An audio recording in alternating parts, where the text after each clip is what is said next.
नमस्कार दोस्तों, स्वागत है मेरे YouTube channel nursing education academy में। आज का क्लास कोशिका टॉपिक पर है, जो सबसे बेस लेवल का टॉपिक है और कंपटीशन के व्यू से सबसे महत्वपूर्ण टॉपिक है। आज का वीडियो सबसे रोचक होने वाला है। प्रकृति और जीवन का आधार। क्या आप जानते हैं कि हमारे जीवन का हर एक हिस्सा छोटी छोटी इकाइयों से बना होता है और ये इकाइयाँ हैं सेल, जो जीवन की सबसे छोटी और महत्वपूर्ण इकाई है। सेल के बिना कोई भी जिंदा नहीं रह सकता।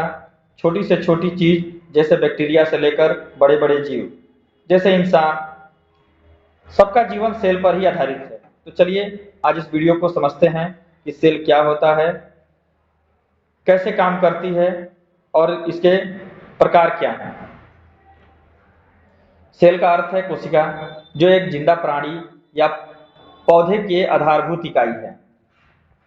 यह सिर्फ एक छोटी इकाई है, बल्कि जीवन का हर काम यहीं से होता है, जैसे खाना बनाना, ऊर्जा देना, बढ़ने में मदद करना। तो ये था हमारा कोशिका के बारे में थोड़ा सा परिचय। तो इसको हम परिभाषा के रूप में देख लेते हैं। पहले, कोशिका सभी जीवों का संरचनात्मक और क्रियात्मक इकाई है, जो जीवन की सबसे छोटी इकाई है, जो स्वतंत्र रूप से सभी जैविक क्रियाएं कर सकती है। यह सभी जीवित प्राणियों में पाई जाती है, चाहे वो एक कोशिकीय जीव हो या बहुकोशिकीय जीव हो। एक कोशिकीय जीव में बैक्टीरिया आ गए, अमीबा आ गए, और बहुकोशिकीय जीव में पेड़ पौधे जीव जंतु आ गए। कोशिकाओं के अध्ययन को कोशिका विज्ञान या कोशिका जैविकी कहते हैं। कोशिका विज्ञान मीन्स साइटोलॉजी, कोशिका जैविकी मीन्स सेल बायोलॉजी। अब देखते हैं कोशिका की खोज किसने की। तो सबसे पहले कोशिका की खोज के अंतर्गत, कोशिका की खोज जैव विज्ञान के इतिहास में एक महत्वपूर्ण घटना है, जिसने जीवन की संरचना और कार्य को समझने में मदद की। कोशिका की खोज का श्रेय अंग्रेज वैज्ञानिक रॉबर्ट हुक को दिया जाता है। रॉबर्ट हुक ने 1665 में कोशिका की खोज की थी। उन्होंने कॉर्क, एक पेड़ की छाल का सूक्ष्मदर्शी से अध्ययन किया और उसमें छोटे छोटे कक्ष या कक्षाएं देखी। इन कक्षों को उन्होंने सबसे पहले सेल नाम दिया। हालांकि हुक ने जो कोशिकाएं देखी वे मृत कोशिकाएं थी। जैसा कि आप जानते हैं कि रॉबर्ट हुक ने 1665 ईस्वी में वो अपने सूक्ष्मदर्शी से कोई छोटी सी चीज को लेकर के, जैसे इसमें लिखा है कॉर्क यानी पेड़ की एक छाल को लेकर के अध्ययन कर रहे थे। और उस अध्ययन के क्रम में उन्होंने पाया कि वो माइक्रोस्कोप से बहुत छोटे छोटे इस तरह से चरकोन टाइप के, रेक्टेंगुलर टाइप के ये संरचना देखी। तो सबसे पहले उन्होंने यही चीज देखा जिसको सेल के नाम से जाना जाता है। तो इसलिए उन्होंने इन कक्षाओं को सबसे पहले सेल नाम दिया। चूंकि ये पेड़ की छाल थी, डेड थी, इसलिए ये कोशिकाएं डेड थी।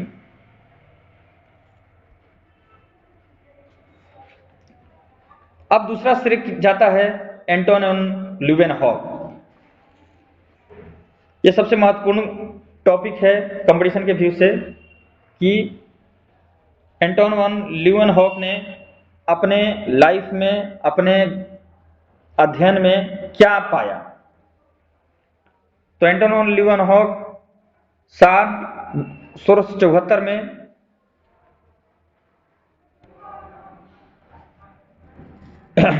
इनका खोज जो है, खोज के सिलसिले में क्या था, ल्यूवेनहॉक ने पहली बार जीवित कोशिकाओं को देखा। उन्होंने प्रोटोजोआ और बैक्टीरिया जैसे सूक्ष्मजीवों के संरचना और उनकी गतिविधियों को अध्ययन किया। चूंकि रॉबर्ट हुक ने जो देखा था सेल को, वो डेड सेल थे, लेकिन एंटोन वॉन ल्यूवेनहॉक ने जो कोशिकाओं का अध्ययन किया वो जीवित कोशिकाएं थी, और वो जीवित कोशिकाएं प्रोटोजोआ और बैक्टीरिया के जैसे सूक्ष्म जीव पर थे। अब तीसरा नंबर आता है रॉबर्ट ब्राउन का। रॉबर्ट ब्राउन ने साल 1831 में नाभिक की खोज की। रॉबर्ट ब्राउन भी कोशिका के खोज की क्षेत्र में कोशिका के नाभिक की खोज की, जो सबसे बड़ी उपलब्धि थी। चौथे नंबर पे आते हैं slide and swan. Slide and swan क्या कह रहे हैं कि चूंकि वे स्लाइड एंड स्वान साल 1838 से 1839 तक अपना जो है ये 2 साल के अंतर्गत अध्ययन किए। ये 2 वैज्ञानिक थे जो कि माइक्रोस्कोपिक तरीके से इन्होंने कोशिका के बारे में अध्ययन करना चालू किया। स्लाइडन ने पौधों की कोशिकाओं का अध्ययन किया और स्वान ने जानवरों की कोशिकाओं का अध्ययन किया, और दोनों ने मिलकर कोशिका सिद्धांत का प्रारंभ किया। कोशिका का सिद्धांत जो है, ये कोशिका का सिद्धांत आपको नीचे देखने को मिल जाएगा। इसमें लिखा हुआ है कि सबसे पहले उन्होंने सिद्धांत दिया सभी जीव कोशिकाओं से बने होते हैं, कोशिका जीवन की मूलभूत इकाई है, सभी नई कोशिकाएं पहले से मौजूद कोशिकाओं से बनती हैं। स्लाइडन एंड स्वान ने अलग अलग चीजों पर अध्ययन किया, जैसे स्लाइडन ने पौधों के कोशिकाओं का अध्ययन किया, हर तरह के पौधों के कोशिकाओं का अध्ययन किया, और स्वान ने जानवरों की कोशिकाओं का अध्ययन किया। उन दोनों ने मिलकर के ये 3 तरह के अपने सिद्धांत कोशिका के क्षेत्र में दिए। इसके बाद नाम आता है रुडोल्फ विर्चो का। रुडोल्फ विर्चो सन 1885 में खोज किए। विर्चो ने यह सिद्ध किया कि नई कोशिकाएं केवल पहले से मौजूद कोशिकाओं के विभाजन से बनती हैं। उनके सिद्धांत को लेकर के ओमनी सेलुला ए सेलुला ये वर्ड आते हैं। रुडोल्फ विर्चो ने यह सिद्ध कर दिया कि कोशिका का विभाजन के बाद ही कोशिका जन्म लेती है, एक नई कोशिका का जन्म होता है।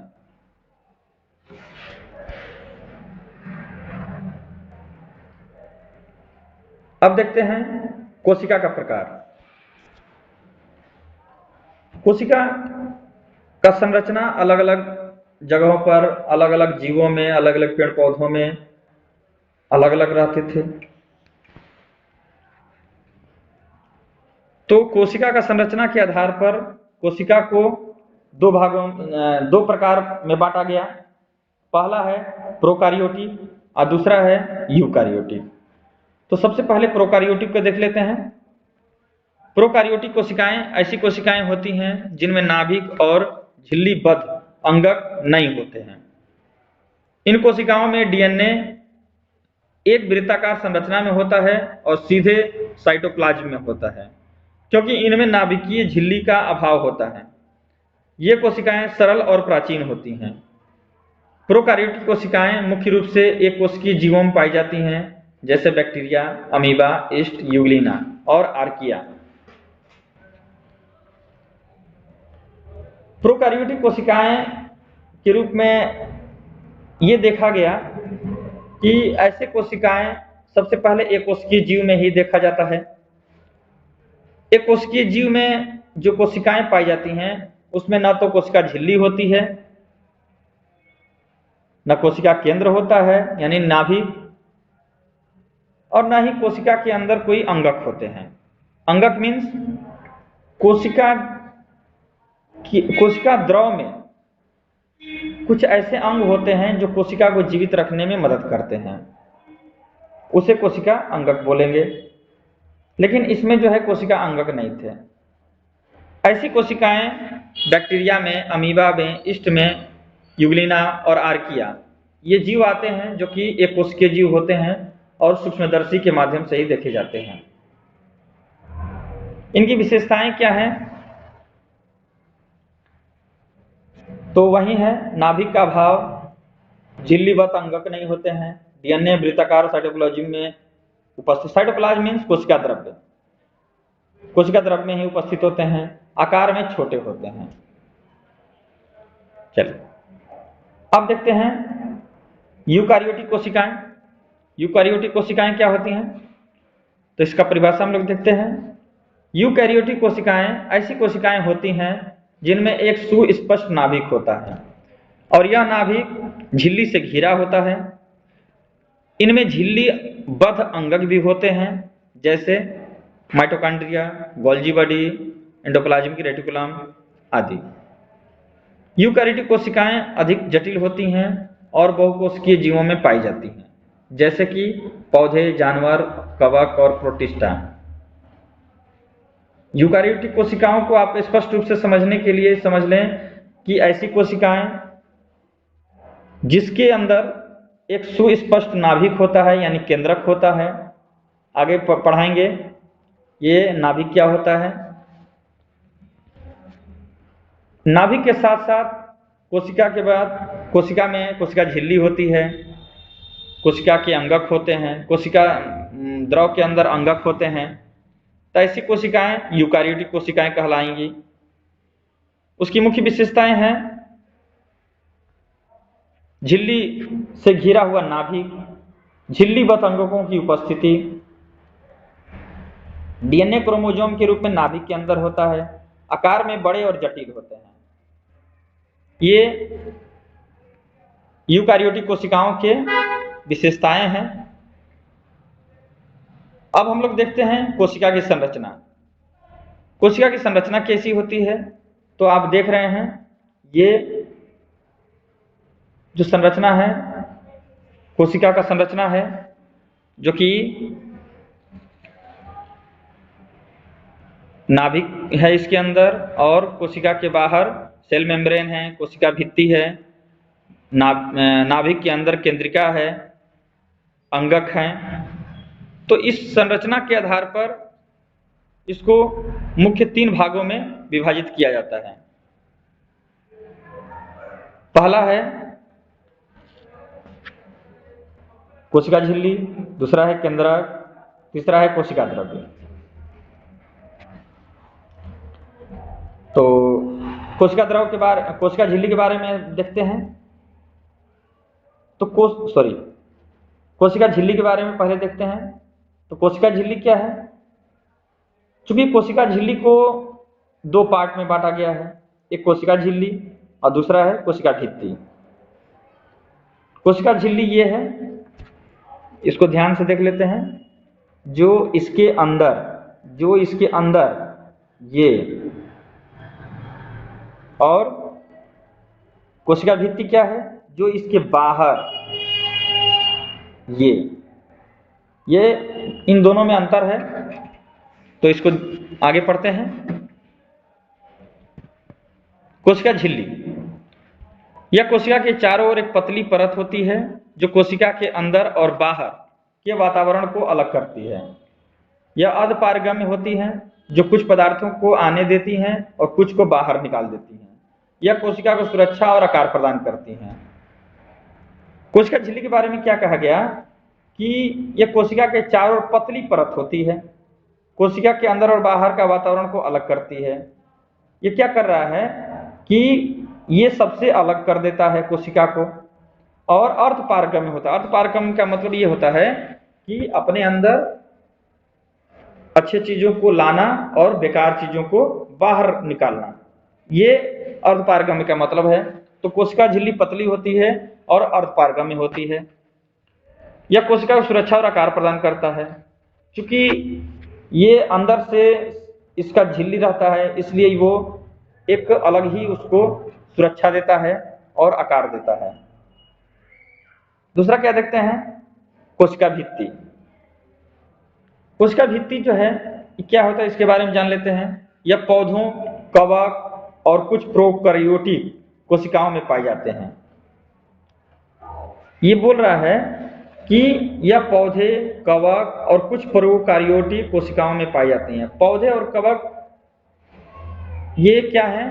जिसके अंदर नाभिक नहीं होता है, यानी प्रोकैरियोटिक कोशिकाएं वो होती हैं जो जिसके अंदर नाभिक नहीं होता है, जिसके अंदर कोशिका द्रव्य नहीं होता है और कोशिका झिल्ली नहीं होती है। वैसे कोशिका के अंदर प्रोकैरियोटिक कोशिका भित्ति प्रोकैरियोटिक कोशिकाओं में ही पाई जाती हैं। यह कोशिका झिल्ली के बाहर होती हैं और अतिरिक्त सुरक्षा प्रदान करती हैं। चूंकि ये कोशिका के बाहर होती है और सबसे पहले कोशिका को सुरक्षा प्रदान करने में अहम भूमिका निभाती है। जैसे हम लोगों का स्किन है, शरीर का स्किन, जो सबसे पहले कोई भी वातावरण, कोई भी आघात से हमको जो है सबसे पहले बचाने का कार्य करता है। कोशिका भित्ति के बारे में तीसरा शब्द क्या है? यह सेलुलोज, हेमीसेलुलोज और पेक्टिन से बनी होती है और कोशिका को कठोरता प्रदान करती है। इसको हम दूसरे भाषा में समझ लेते हैं, जैसे हमारे मुर्गी का अंडा होता है, उसको क्या करते हैं, सबसे पहले ऊपर का सेल जो है उसको देखते हैं, वो बहुत ठोस होता है, वो समझ लेते हैं कि हम लोग कोशिका भित्ति है। उसके अंदर एक जब तोड़ते हैं अंडे को, तो एक पतली सी परत निकलती है, वो क्या होता है? कोशिका का मेम्ब्रेन हो गया, उसको समझ लेते हैं। तो यही चीज समझ करके हम लोग ये इस चीज को याद करना होगा कि यह सेलुलोज और हेमीसेलुलोज और पेक्टिन से बनी होती है और कोशिका को कठोरता प्रदान करती है। चूंकि अंडे के मामले में वो कैल्शियम काम करता है और कोशिका के मामले में सेलुलोज, हेमीसेलुलोज और पेक्टिन काम करता है। अब इसके आगे देखते हैं नाभिक। नाभिक क्या है? चूंकि कोशिका को संरचना के आधार पर 3 भागों में बांटते हैं, तो पहला था कोशिका झिल्ली, दूसरा है केंद्रक और तीसरा है कोशिका द्रव्य। तो कोशिका झिल्ली के बारे में पढ़े हम लोग कि कोशिका झिल्ली 2 पार्ट होता है, एक सेल मेम्ब्रेन और दूसरा है सेल वॉल।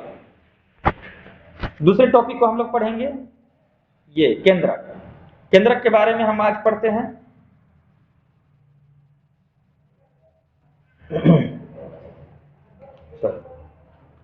नाभिक, केंद्रक, और इंग्लिश में इसको बोलते हैं न्यूक्लियस। तो सबसे पहले इसका परिभाषा हम लोग देख लेते हैं।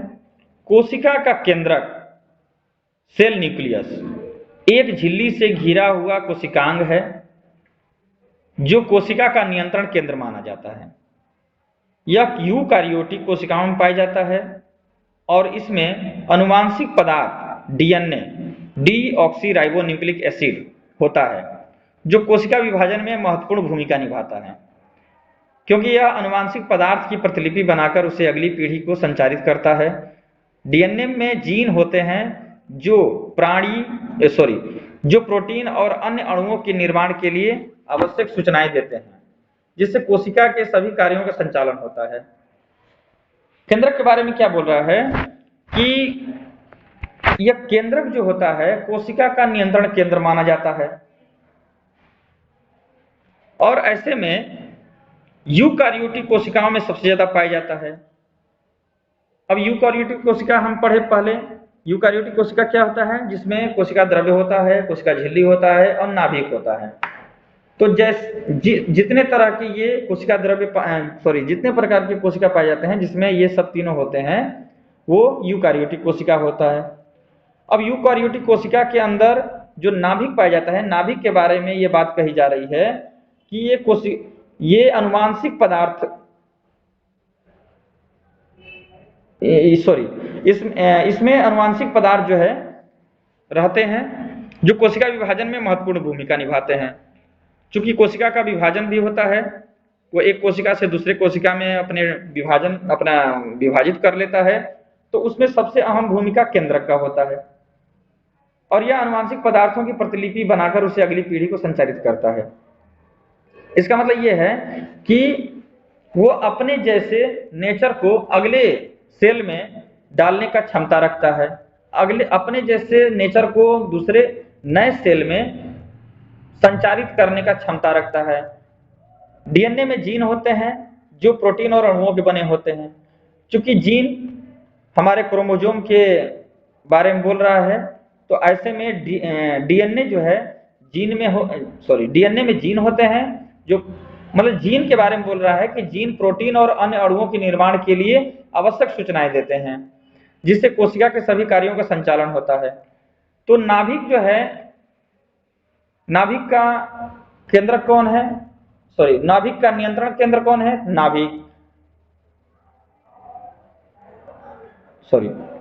कोशिका का नियंत्रण केंद्र कौन है? तो नाभिक। नाभिक क्या करता है कि कोशिका के नियंत्रण केंद्र नियंत्रित करते हुए वो जो है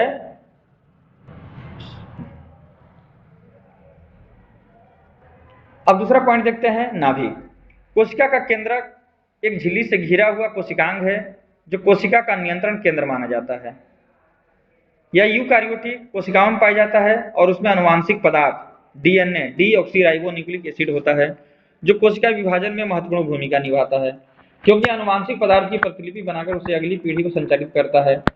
डीएनए में जीन होते हैं जो प्रोटीन और अन्य अणुओं के निर्माण के लिए आवश्यक सूचनाएं देते हैं, जिससे कोशिका के सभी कार्यों का संचालन होता है। ये केंद्रक के बारे में कहा जा रहा है कि यह कोशिका का कंट्रोलिंग पावर है, यानी रिमोट कंट्रोल है ये, और ये आनुवांशिक पदार्थों को जो है ये इसमें आनुवांशिक पदार्थ यानी डीऑक्सीराइबोन्यूक्लिक एसिड को जो है अपने पास रखता है। जो डीएनए में जीन होते हैं वो जीन जो है प्रोटीन और अन्य अणुओं के निर्माण के लिए आवश्यक सूचनाएं देते हैं। अब देखते हैं नाभिक के प्रमुख तथ्य। तो इसका पहले हम देख लेते हैं संरचना, नाभिक का संरचना। तो नाभिक का संरचना यही है, ये पूरा नाभिक है जो कोशिका के अंदर से निकाला गया है और उसको निकाल करके आपको दिखाने का प्रयास किया जा रहा है। ये जितने भी धागे हैं, ये धागे जो है क्रोमोसोम हैं, ये ब्लैक कलर के, और इसके अंदर जो है ये राउंड ये न्यूक्लियोलस है जो कि केंद्रक के अंदर केंद्रिका होता है, और ये ऊपर रेड कलर जो उसे न्यूक्लियर मेम्ब्रेन कहते हैं। क्योंकि कोशिका के अंदर केंद्रक होता है तो केंद्रक का भी जो है एक मेम्ब्रेन होता है यानी झिल्ली होता है, और कोशिका के केंद्रक के अंदर भी द्रव होते हैं जिसको न्यूक्लियोप्लाज्म बोलते हैं, ये न्यूक्लियोप्लाज्म कहते हैं। इसके बारे में आगे पढ़ेंगे। इसके प्रमुख तथ्य के बारे में जान लेते हैं। केंद्रक की खोज रॉबर्ट ब्राउन को दिया जाता है, केंद्रक की खोज का श्रेय रॉबर्ट ब्राउन को दिया जाता है। यह कोशिका का सबसे बड़ा अंगक होता है। मानव शरीर की समस्त कोशिकाओं को केंद्रक पाया जाता है, मानव शरीर की समस्त कोशिकाओं में केंद्रक पाया जाता है, लेकिन मनुष्य की एरिथ्रोसाइट यानी लाल रक्त कणिकाओं में न्यूक्लियस नहीं पाया जाता है। केंद्रक कोशिका के सभी कार्यों का नियंत्रण करता है। केंद्रक के भीतर विद्यमान द्रव्य को केंद्रीय द्रव्य या न्यूक्लियोप्लाज्म कहते हैं। ये इसके अंदर जो है जो लिक्विड होता है वो न्यूक्लियोप्लाज्म के रूप में जाना जाता है। केंद्रक कोशिका के सभी कार्यों का नियंत्रण करता है। चूंकि ये कंट्रोलिंग पावर है, रिमोट कंट्रोल है ये, इसलिए वो सभी कार्यों को नियंत्रित करते रहता है। केंद्रक के भीतर विद्यमान द्रव को केंद्रीय द्रव्य या न्यूक्लियोप्लाज्म कहते हैं। केंद्रक के भीतर धागे नुमा अवयव उपस्थित होते हैं जो मुख्यतः प्रोटीन से निर्मित होते हैं। धागे के इन गुच्छों को क्रोमेटिन या गुणसूत्र कहते हैं। ये जो धागे जैसा हम लोग देख रहे हैं इसके अंदर, ये धागे जैसा इसके अंदर जो देख रहे हैं ये क्या है? क्रोमेटिन है। तो क्रोमेटिन क्या कर रहा है? ये प्रोटीन से निर्मित होते हैं और ये गुणसूत्र के रूप नाम से जाने जाते हैं। अब क्रोमेटिन के बारे में कहा जा रहा है कि मनुष्य में गुणसूत्रों की संख्या 46 होती है, 46 कहें या 23 जोड़ा कहें। केंद्रक के अंदर एक छोटी गाढ़ी गोल संरचना होती है जो केंद्रिका कहलाती है। ये केंद्रिका किसको बोल रहा है? क्योंकि केंद्रक के अंदर एक केंद्रिका होता है, वही केंद्रिका हुआ। ये इसका अपना फंक्शन है, इसका अपना जो है रोल है, तो इसको हम आगे देख लेते हैं। केंद्रक के कुछ लक्षण, केंद्रक के कुछ भाग। केंद्रक के कुछ भाग क्या हैं? यानी इसके भी अपने अपने भाग हैं, संरचना के आधार पर इसको भी बांटा गया है, जो कि सबसे पहला नाम केंद्रकीय झिल्ली का नाम आता है। यह एक दोहरी झिल्ली होती है जो केंद्रक को घेरती है और इसे कोशिका द्रव्य से अलग करती है। इसका मुख्य कार्य प्रोटीन को छानना होता है। केंद्रिका झिल्ली के बारे में बोल रहा है कि ये डबल लेयर का होता है और कोशिका द्रव्य से अलग करती है। जो हमारे कोशिका के अंदर जो द्रव होता है, जो कोशिका के अंदर द्रव होता है, उसको ये क्या करता है? ये उससे अलग करता है। ये जो द्रव है बीच बीच में, इस द्रव से ये जो झिल्ली है, ये झिल्ली केंद्रिका को अलग करती है। चलिए, और केंद्रिका के अंदर जो, केंद्रिका के बाहर जो झिल्ली होती है वो दोहरी झिल्ली होती है, इसको भी ध्यान रखना है। न्यूक्लियोलस, दूसरा नाम आता है न्यूक्लियोलस का। न्यूक्लियोलस एक कोशिकीय संरचना है जो कोशिका के नाभिक के भीतर गहरे रंग का भाग पाई जाती है। यह एक झिल्ली रहित संरचना है। यह कोशिका के लिए आवश्यक प्रोटीन निर्माण प्रक्रिया का केंद्र है, जो मुख्य रूप से राइबोसोम के निर्माण में शामिल होती है। इसके बिना कोशिका राइबोसोम नहीं बन सकती है। ये भी क्या बोल रहा है कि न्यूक्लियोलस कौन है? केंद्रक के अंदर जो गोल संरचना है वही केंद्रिका है। यानी ये एक न्यूक्लियोलस इसी को कहा जा रहा है, केंद्रिका भी इसी को कहा जाए, या सेंट्रॉइड भी इसी को कहते हैं। तो कंफ्यूजन नहीं होना है, इसको केंद्रिका के रूप में जानेंगे हम लोग। तो इसके बारे में कहा जा रहा है कि एक कोशिकीय संरचना है जो कोशिका के नाभिक के भीतर पाई जाती है। इसमें झिल्ली नहीं रहती है, यह झिल्ली रहित रहती है। ये क्या काम करता है? इसका मेन फंक्शन क्या है कि प्रोटीन निर्माण प्रक्रिया का केंद्र है। इसमें सबसे ज्यादा प्रोटीन बनता है, यानी कोशिका के अंदर जो प्रोटीन का निर्माण होता है वो केंद्रक के अंदर केंद्रिका में होता है, जो मुख्य रूप से राइबोसोम के निर्माण में शामिल होता है। ये राइबोसोम के बारे में भी हम आगे पढ़ेंगे। और राइबोसोम को बनाने में केंद्रिका के अंदर जो रिप्रोडक्ट हो रहा है प्रोटीन, उसका सबसे बड़ा इसमें जो है रोल रहता है। और इसके बिना कोशिका राइबोसोम नहीं बना सकती है, क्योंकि राइबोसोम अपने आप में एक प्रोटीन का ही गुच्छा होता है, इसलिए वो बिना प्रोटीन का वो राइबोसोम नहीं बना सकती है। अब देखते हैं क्रोमेटिन। क्रोमेटिन क्या है? यह एक जालीनुमा संरचना है जो डीएनए और प्रोटीन के संयोजन से बनी होती है और नाभिक के अंदर पाई जाती है। ये क्रोमेटिन क्या है? एक जालीनुमा संरचना है जो डीएनए और प्रोटीन के संयोजन से बनी होती है और नाभिक के अंदर पाई जाती है। क्रोमेटिन में डीएनए के उन सभी जीनों को जानकारी होती है जो जीव की आनुवांशिक सामग्री को संग्रहित और नियंत्रित करती है।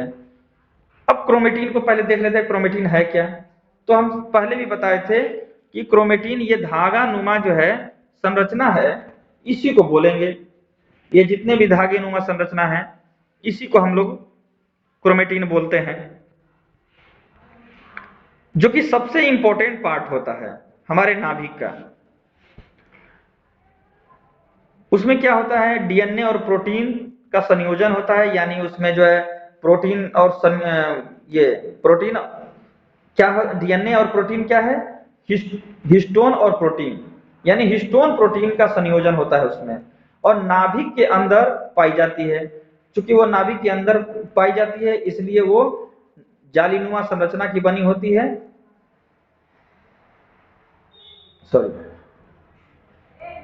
अब देखते हैं क्रोमेटिन। क्रोमेटिन क्या है? एक जालीनुमा संरचना है जो डीएनए और प्रोटीन के संयोजन से बनी होती है और नाभिक के अंदर पाई जाती है। क्रोमेटिन में डीएनए के उन सभी जीनों को जानकारी होती है जो जीव की आनुवांशिक सामग्री को संग्रहित और नियंत्रित करते हैं। ये क्रोमेटिन के बारे में हम थोड़ा समझ लेते हैं फिगर से। ये जो जालीनुमा संरचना है, इसी को क्रोमेटिन बोला जा रहा है। यानी ये क्या करता है? डीएनए और प्रोटीन के संयोजन से बनता है और नाभिक के अंदर पाई जाती है। ये नाभिक के अंदर पाया जाता है और क्रोमेटिन में डीएनए के उन सभी जीनों की जानकारी होती है जो जीव की आनुवांशिक सामग्री को संग्रहित और नियंत्रित करते हैं। डीएनए किसी भी जीव का सबसे आनुवांशिक जो महत्वपूर्ण जानकारी होती है वो उसमें जो है कलेक्शन होता है। आगे देखते हैं क्रोमेटिन के मुख्य कार्यों में शामिल हैं, यानी क्रोमेटिन का मुख्य कार्य क्या है। तो सबसे पहले है डीएनए को संकुचित करना ताकि यह नाभिक में समा सके, आनुवांशिक जानकारी का नियंत्रण और डीएनए की प्रकृति में सहायता करना, कोशिका विभाजन के दौरान क्रोमोसोम का निर्माण करना। न्यूक्लियोलस और क्रोमेटिन दोनों ही नाभिक के अंदर पाए जाते हैं, लेकिन इनके कार्य और संरचना में अंतर है। आइए इनके बीच का मुख्य अंतर को समझते हैं। तो इन दोनों में सबसे पहले हम लोग क्या करते हैं, थोड़ा सा डिफरेंस है, उस डिफरेंस को देखना पड़ेगा जो कि सबसे माइनर है और बहुत ही महत्वपूर्ण है। तो पहला है संरचना के आधार पर। तो संरचना में क्या कह रहा है कि न्यूक्लियोलस आरएनए और प्रोटीन का घना गोलाकार क्षेत्र है। आरएनए कहाँ पाया गया, न्यूक्लियस के अंदर जो न्यूक्लियोलस है उसके अंदर पाया गया। वो आरएनए यानी राइबोन्यूक्लिक एसिड और प्रोटीन का घना गोलाकार क्षेत्र होता है। क्रोमेटिन क्या होता है, क्रोमेटिन डीएनए और हिस्टोन प्रोटीन से बना एक जालीनुमा संरचना है। इन दोनों में फर्क यही समझ में आ रहा है, ये आरएनए और प्रोटीन से बना होता है और ये क्या होता है, डीएनए और हिस्टोन से बना होता है, हिस्टोन प्रोटीन से बना होता है। चूंकि यहाँ प्रोटीन दिया है और यहाँ क्या दिया है, हिस्टोन प्रोटीन दिया है। ये तो इसमें यही अंतर है, ये आरएनए प्रोटीन होता है और ये डीएनए और हिस्टोन प्रोटीन होता है, और दोनों जो है जालीनुमा संरचना और गोला है। सॉरी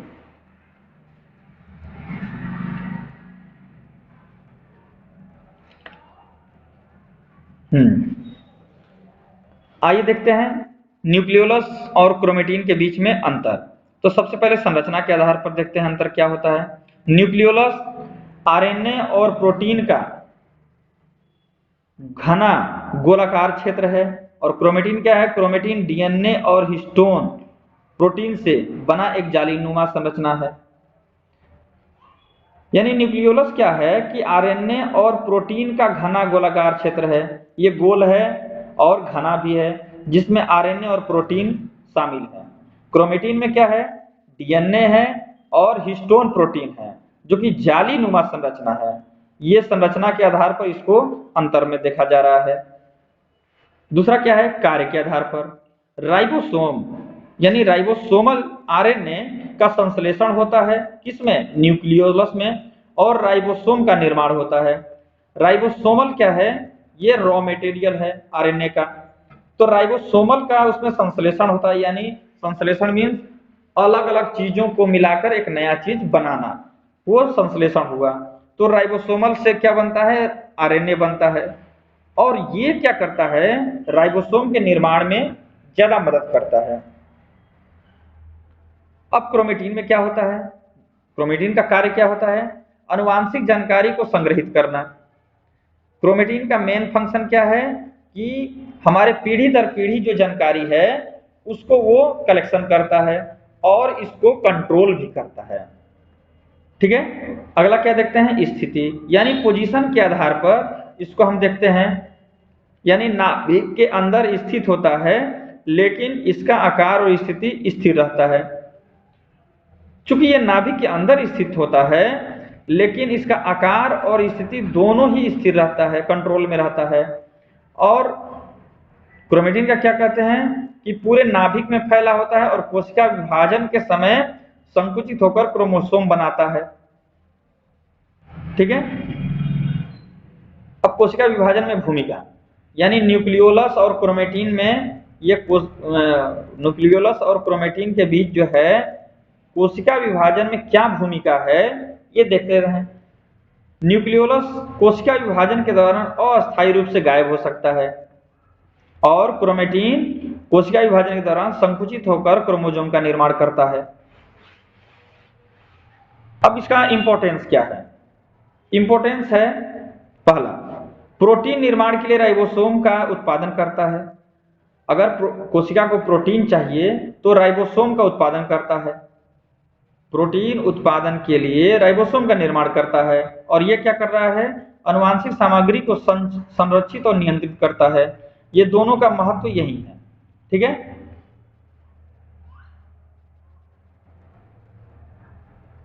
कोशिका द्रव्य यानी आज अभी हम देखेंगे कोशिका को संरचना के आधार पर 3 पार्ट में बांटा गया था। जो पहला था कोशिका झिल्ली, दूसरा है कोशिका नाभिक और तीसरा है कोशिका द्रव। तो कोशिका द्रव में क्या देखते हैं, सबसे पहले कोशिका द्रव का तरल भाग यानी साइटोसोल। ये साइटोसोल क्या है, जैसे हम पानी है और पानी से हम क्या करते हैं, रस बनाते हैं, नमक का रस बनाते हैं या चीनी का रस बनाते हैं। चूंकि घोलने के बाद रस बनता है तो हम कहते हैं कि नमक का रस बन गया या चीनी का रस बन गया। लेकिन हम सबसे पहले देखते हैं क्या है कि उसमें मेन मटेरियल क्या है, तो पानी है। तो पानी भी जो बना है तो पानी के अंदर भी तो जो है आयरन घुलनशील होता है। तो वो जो चीज है पानी को ही ये क्या कह रहा है, कोशिका द्रव का तरल पदार्थ कह रहा है। यानी कोशिका के अंदर जो द्रव होता है, कोशिका द्रव्य में जो तरल पदार्थ होता है, सिर्फ तरल पदार्थ, उसको ही ये साइटोसोल का नाम दिया है। कोशिका द्रव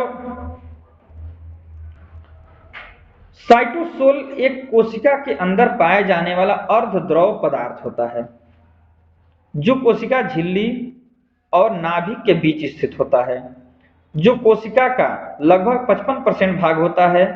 यह एक जेली जैसी संरचना है जिसमें कोशिका के विभिन्न अंगक और अन्य तत्व रहते हैं। ये कह रहा है कि कोशिका के जो तरल भाग होते हैं उसमें जो है अर्धद्रव यानी सेमी फ्लूइड यानी आधा पानी आधा अंगक, यानी वो क्या कर रहा है, वो गाढ़ा टाइप का रहता है, जो कोशिका झिल्ली और नाभिक के बीच स्थित होता है। जाहिर सी बात है कोशिका के अंदर नाभिक होता है, लेकिन नाभिक से बाहर जो है क्या होता है, आपका कोशिका द्रव्य होता है। और कोशिका द्रव्य का यानी कोशिका का 55% भाग होता है। यह एक जेल जैसी यानी गाढ़ा संरचना होता है, और जिसमें कि ऑर्गेनल्स जो है कोशिका के जो कोशिका के अंग होते हैं उसमें तैरते रहते हैं। अब देखते हैं ऑर्गेनल्स के बारे में। ऑर्गेनल्स मीन्स कोशिका के अंग, साइटोप्लाज्मिक ऑर्गेनल्स। कोशिका द्रव्य में निम्नलिखित संरचनाएं पाई जाती हैं जिन्हें कोशिका अंगक कहा जाता है। हम देखते हैं कोशिका द्रव के अंदर जो अंग पाए गए हैं उसे नाम दिया गया है कोशिका अंगक। जो कोशिका के सामान्य कार्यों को संपन्न करने में महत्वपूर्ण भूमिका निभाते हैं।